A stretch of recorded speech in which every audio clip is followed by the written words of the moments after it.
మీ ఎలాంటి వ్యాపార ప్రకటనలకైనా వెంటనే మా ఛానల్ సంప్రదించండి. నమస్తే. ఈరోజు మన స్టూడియోలో ప్రముఖ ఆధ్యాత్మికవేత్త, జ్యోతిష్య వాస్తు పండితులు, లలితాదేవి ఉపాసకులు బ్రహ్మశ్రీ నానాజీ పట్నాయక్ గారు ఉన్నారు. గురువుగారితో మాట్లాడేద్దాం. నమస్కారం గురువు. శ్రీమాత్రే నమః. గురుగారు, అక్టోబర్ మాసం విశేషంగా వృశ్చిక రాశి వారి పరిస్థితి ఏ విధంగా ఉండబోతుంది? ఓవరాల్గా ఎలాంటి జాగ్రత్తలు, పరిహారాలు తీసుకుంటే బాగుంటుందంటారు ఈ నెల వేళ్ళు? తప్పకుండా అండి. వృశ్చికం వారికి కనుక ముందుగా గ్రహస్థితి కనుక చూసుకుంటే లగ్నాధిపతి అయిన కుజుడు అధిపతి 12లో ఉన్నాడు. ఆయన 28వ తేదీ నుంచి రాశిలోకి వస్తున్నాడు. అలాగే వీళ్ళకి ధనాధిపతి, పంచమాధిపతి అయిన గురువు ఎగ్జాల్ట్ అవ్వబోతున్నాడు. ఈ మంత్ ఎండింగ్లో 27కి అట్లా ఎగ్జాల్ట్ అవుతున్నాడు. 4లో రాహువు, 5లో ఉండే శని వక్రించి వెనక్కి రావడము. అలాగే రవి బుధులు కూడా చూసుకుంటే 17వ తేదీ నుంచి రవి తులలోకి మారడము, 3వ తేదీ నుంచి బుధుడు మారడము. అలాగే శుక్రుడు కూడా ప్రజెంట్ ఏంటంటే వృశ్చికం వారికి దశమంలో సంచరిస్తున్నారు శుక్రుడు, కేతువు. ఆ శుక్రుడు 9వ తేదీ కన్యలోకి నీచబడుతున్నాడు. అయితే ఈ గ్రహస్థితిని బట్టి వీళ్ళకి ఏం మంచి జరగనుంది, ఏ విషయంలో జాగ్రత్తగా ఉండాలనే అంశాలు చూడ్డానికి నేను చెప్తున్నట్టు చెప్పేస్తుంది సాక్షాత్ లలిత అమ్మవారిగా భావిస్తూ, ఫస్ట్ ఆఫ్ ఆల్ ఏంటంటే ఇక్కడ లగ్నాధిపతి 12లో ఎప్పుడైతే ఉన్నాడో ఇది ఒక ఆపర్చునిటీ. ఎలాంటిది అంటే, ఒకటి 28వ తేదీ వరకు వీళ్ళకి విదేశీ యోగాలు ఏదైనా ప్రయత్నం చేసినట్లయితే సిద్ధిస్తుంది అని చెప్పొచ్చు. బికాజ్ ఆఫ్ చరరాశి కాబట్టి. ఫైనాన్షియల్గా చూసుకుంటే వీళ్ళకి ఇప్పుడు బాగానే ఉంటుంది. గురువు మారే కూడా ఇంకా బాగుంటుంది. అంటే ఏం లేదు, రాశికి గురువు దృష్టి వస్తుంది 27వ తేదీ నుంచి. కాబట్టి గురువు యొక్క దృష్టి ఎప్పుడైతే ధన పంచమాధిపతి వస్తుందో, ముఖ్యంగా పంచమాధిపతి ఎగ్జాల్ట్ అవ్వడం అనేటువంటిది బ్యాంక్స్ నుంచి కొంచెం సపోర్ట్, ఓడీస్ లాంటివి రావడం, సంతానం విషయంలో వీళ్ళకి బాగా పాజిటివ్గా ఉండడం, ఇవి ఇస్తాయి. అయితే వీరికి ఈ నెలలో కొంచెం అన్నదమ్ములు, అక్క చెల్లెల వరుస వాళ్ళతో కొంచెం డిస్ప్యూట్స్ ఇట్లాంటివి వస్తాయి. అది కాకుండా సప్తమాధిపతి శుక్రుడు కదండి, నీచబొందుతున్నాడుగా. కాబట్టి ఏంటంటే కొద్దిగా వీళ్ళకి వివాహ నిర్ణయాలు తీసుకునే విషయంలో సిబ్లింగ్స్ యొక్క ఇన్వాల్వ్మెంట్ వల్ల అది పాడవడము, లేకపోతే సిబ్లింగ్స్ వల్ల ఒత్తిడి వల్ల వీరు చేసుకోవడము, వివాహం అనేది జరుగుతూ ఉంటుంది. కాబట్టి ఈ విషయంలో జాగ్రత్తగా ఉండాలి.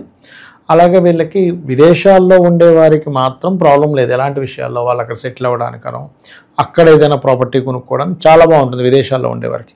కానీ ఇక్కడ ఇండియాలో ఉంటూ కొన్నిసార్లు చూడండి, ఏదో ప్రాపర్టీ కొంటారు, అదేదో కబ్జాకు గురవడం, అదేదో ఫేక్ డాక్యుమెంట్స్ ఉండడం. మనం చూసాం హైడ్రా లాంటిది.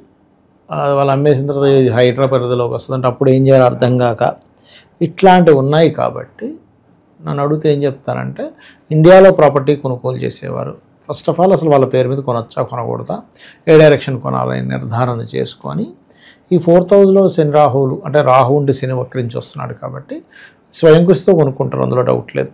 కానీ ఇక్కడ ఏంటంటే ఏదైనా ఫేక్ ఉందా ఏంటి, 1కి 4 సార్లు, 1కి 10 రోజులు లేట్ అయినా పర్లేదు, సో ఆలస్యమైనా పర్లేదు అనే నిర్ణయం తీసుకోవాలి.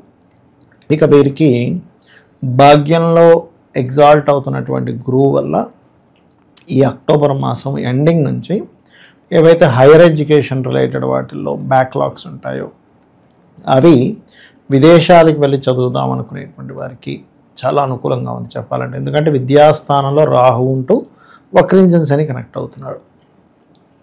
అదేవిధంగా ఇంకో విషయం ఏంటంటే, ఆల్రెడీ విదేశాల్లో ఉంటే అక్కడ ఉద్యోగం చేసేటువంటి వారికి 9వ తేదీ తర్వాత కొంత అనుకూలత ఉంటుంది. కాకపోతే ఏంటంటే వృశ్చికం వారికి ఉద్యోగ స్థానంలో కేతు ఉన్నాడు కాబట్టి ఈ ఉద్యోగ సంబంధించినటువంటి విషయంలో కొంచెం ఏదో తెలియని ఒక సాటిస్ఫాక్షన్ లేదు, ఏదో చేస్తున్నాం కానీ అంటూ ఉంటారు. ఇటువంటివి కొంచెం వీళ్ళని వెంటాడుతూ ఉంటాయి. ఈ యొక్క విషయంలో వీళ్ళు ఖచ్చితంగా జాగ్రత్తగా ఉండాలి. అది ప్రధానంగా చూసుకోండి. ఇక అలాగే మరొక విషయం ఏంటంటే, ఇక్కడ గమనించినట్లయితే ఈ యొక్క వృశ్చికం వారికి ఉద్యోగంలో మరింత ఎక్కువ ఇబ్బంది వస్తుంది అనుకునేటువంటి వారికి గణపతి ఆరాధన, సూర్య నమస్కారాలు చేయడం చాలా మంచిది. వీలైతే మనకు రావి చెట్టు ఉంటుంది చూసారా, రావి చెట్టు చుట్టూ మనకి సర్ప ప్రతిష్ఠ చేసినవి ఉంటాయి. ఒక చెంబులో చక్కగా నీళ్లు తీసుకొని అందులో పసుపు కుంకుమ గంధం కలిపి అది పట్టుకొని మనకి ఏం చెప్తారంటే రావి చెట్టు విషయంలో, మూలం బ్రహ్మ, మధ్యలో ఉండేటువంటి కాండం విష్ణువు, శివుడిగా రుద్రుడిగా చెప్తూ ఉంటారు.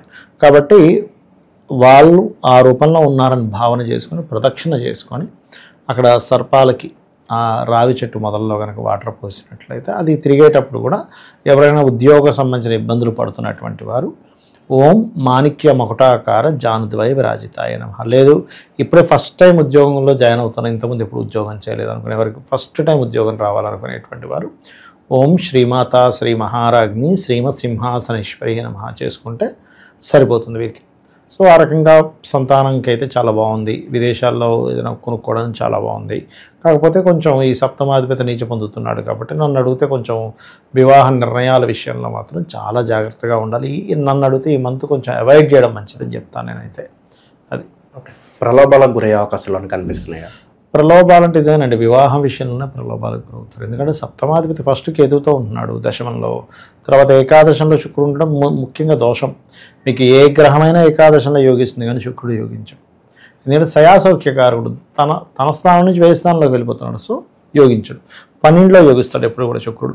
కాకపోతే 12లో మీకు కుజుడు ఉన్నందుకు కొంచెం వివాహ జీవితం విషయంలో కొంత ఘర్షణ కూడా ఇస్తాడు. కాబట్టి ఇటువంటివి అంటే మనం ఇంట్లో వాళ్ళు ఏదో ఒక్కోసారి మనం చూస్తూ ఉంటాం. ఎలా అంటే ఇంకా పెళ్లి చేసుకోవట్లేదని తల్లో తండ్రి ఏం చేస్తారో, నేను చేసుకోకపోతే నేను చచ్చిపోతానంటే ఇంకా అది భరించలేక చేసుకోవడం. లేకపోతే ఒక్కొక్కసారి ఏదో లవ్లో పడి నేను వీళ్ళని చేసుకుంటా లేకపోతే నేను చచ్చిపోతాను పిల్లలు భయపిస్తే ఇంకా తల్లిదండ్రులు సరే తల్లిని ఇష్టం నువ్వు ఏదైనా చేసుకున్నాక తర్వాత బాధపడతారు. కాబట్టి నన్ను అడిగితే ఈ నెల ఎట్టి పరిస్థితుల్లో వివాహ నిర్ణయాలు తీసుకోవద్దని చెప్తాను. ఓకే, కొత్త సమాజంలో పేరు గుర్తింపు కావాలన్న వాళ్ళకి ఎలా ఉంటుంది? వాళ్ళకి తగిన గుర్తింపు వస్తుందంటారా? సమాజంలో ఇక్కడ ఒకటండి, గురువు ఎప్పుడైతే మనకి లగ్నాన్ని చూస్తాడో ఈ మంత్ ఎండింగ్ నుంచి కొంచెం ఎక్కువ చూపిస్తుంది. ఎందుకంటే గురువు దృష్టి ఉంటుందిగా. ఎప్పుడైనా గురుబలం అనేది ఎలా ఉంటుందంటే మనకి ఇది అసాధ్యము అనుకునేది కూడా సాధ్యపరిచేదాన్ని గురుబలం అంటారు. మనల్ని రక్షిస్తూ ఉంటుంది. ఎలా అయితే గురుత్వాకర్షణ శక్తితో మన భూమి మీద వచ్చేటువంటి శకలాన్ని జూపిటర్ ఎలా వెనక్కి లాక్కుంటుందో ఇది కూడా అంతేనండి.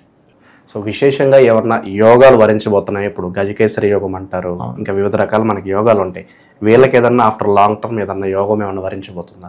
యోగం అంటే ఒకటేనండి. ఇక్కడ 2 యోగాలు వీళ్ళకి వరిస్తాయని చెప్పుకోవాలి. ఏంటంటే ఒకటి గురువు ఎగ్జాల్ట్ అవ్వబోతున్నాడు కాబట్టి గురుబలం యోగం ఒకటి. రెండవది ఏంటంటే దశమంలో ఈ లగ్నానికి కేతువు అంత బ్యాడ్ ఏం కాదు. కాకపోతే శుక్రుడు ఉన్నంత కాలం కొంత ఇబ్బంది, కానీ సింగిల్గా ఉండే కేతువు వీళ్ళ కెరీర్లో టాప్ పొజిషన్లోకి తీసుకెళ్ళడానికి యోగిస్తాడు అక్కడ. దానిలో ఏం డౌట్ లేదు. మూడో యోగం ఏమిటి అంటే ఇక్కడ 28వ తేదీ వరకు కుజుడు 12లో ఉంటుంది, తర్వాత లగ్నంలోకి వస్తాడు. సో ఆఫ్టర్ 28 తర్వాత వీళ్ళ కాన్ఫిడెన్స్ లెవెల్స్ మీరు చూడొచ్చు ఎలా ఉంటుందని. 28కి ముందు 28 తర్వాత, అదేదో అరుణాచలం వెళ్ళక ముందు అరుణాచలం వెళ్ళిన తర్వాత అంటారు చూసారా, అలా ఉంటుంది వీళ్ళ పరిస్థితి. కుజుడు లగ్నంలో వచ్చినప్పుడు వెరీ స్ట్రాంగ్ అయిపోతాడు మనిషి. అంటే ఎలా అంటే సరే ఏదైతే అదేం చూసుకుందాంలే అని మొండితనం ఎక్కువగా ఉంటుంది. విశేషంగా మనకి వివిధ రకాల పండుగలు ఉన్నాయి ఈ మాసంలో. ఎలా వినియోగించుకోవాలి, వీళ్ళు ఎలాంటి పరిహారాలు చేసుకుంటే బాగుంటుంది? ఒకటంటే వీళ్ళకి 2వ తేదీ మనకి దసరా వస్తుంది. సో దసరా నాడు నన్ను అడిగితే ఏదైనా ఆలయాలు ఉంటాయి కదా మనకి, ముఖ్యంగా అమ్మవారి ఆలయాల్లో నూనెని ఇవ్వండి తీసుకెళ్ళి, ఆయిల్ దీపారాధన కోసమని. మీకు ఒక 1000 రూపాయలు ఖర్చు పెట్టి ఒక 10 బాటిల్ 100 రూపాయలకు బాటిల్ అనుకుంటే అమ్మవారి ఆలయాల్లో 10 ఇవ్వండి. లేదు ఇంకా నాకు ఎక్కువ శక్తి ఉంది 100 పంచగలను పంచండి, అంటే మీ శక్తిని బట్టి. ఇప్పుడు కోటీశ్వర్లు అయితే 1-2 ఇస్తే సరిపోదు. అలా కాదు, పాపం శాలరీ 20,000 వస్తుంది, ఒక బాటిల్ ఇవ్వగలను, కష్టం బోల్డ్ ఖర్చులు ఉన్నాయి, ½ కిలో ఇచ్చినా చాలు. ఇక్కడ ఏంటంటే మీకు ఎంత శక్తి ఉందో భక్తి శ్రద్ధలతో ఇస్తే అమ్మవారి అనుగ్రహం అంత బాగుంటుంది. దసరా రోజు, దీపావళి రోజు కూడా వీలైనంత మట్టుకు నువ్వుల నూనెతో అమ్మవారి ఆలయాల్లో దీపారాధన చేయండి, అన్ని విధాలు బాగుంటుంది వీరికి. ఓవరాల్గా వృశ్చిక రాశి వారి పరిస్థితి ఈ అక్టోబర్ మాసం ఏ విధంగా ఉండబోతుందో మీ మాటల్లో చాలా బాగా వివరించారు. ధన్యవాదాలు. శ్రీమాత్రే నమః.